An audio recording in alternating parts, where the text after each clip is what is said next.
I meet, I often sense that there is some confusion between aggregator versus platform. I sense that there is some knowledge gap in the market between the two words. Would love to learn your thoughts on the two types of companies and how they should be valued. So, to be fair, I think different people mean different things when they say platforms and aggregators. So it's hard to say which definition is correct, which definition is not. My understanding is something like this. An aggregator by definition aggregates, which means that you are like a gatekeeper where you are bringing in some kind of suppliers onto your platform, and then demand comes and essentially engages with those suppliers. So a good way to think about would be something like a Ola or a Uber or a Flipkart. On the other hand, a platform is something where you are essentially building the underlying infrastructure so that anybody can come onto your platform or your marketplace and they can essentially start engaging with their own audience. This can usually also be seen from the fact that who is creating and who is capturing the maximum amount of value in the ecosystem. So look at, for example, instead of Flipkart, look at Android. So vast majority of value is not created by the Android Play Store ecosystem itself. It's created by the individual apps that are there on the platform. Or think of, for example, YouTube. So the underlying value is less in YouTube per se. That almost fades away in the background. The real value is in the content that is there.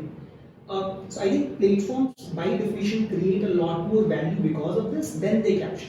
This also means that they are a lot more defensible in general because the maximum amount of value is both being created and captured by third-party platforms or third-party companies or third-party individuals. Which means that to kind of crack it, you have to go and take away all of these million different value creators. Versus for something like a Ola or a Uber or a Flipkart, you essentially need to just be a storefront and force-fit supply in some manner.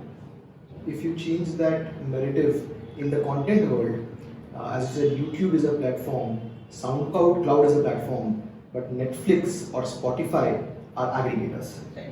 How do you think about defensibility of platforms versus aggregators in content world?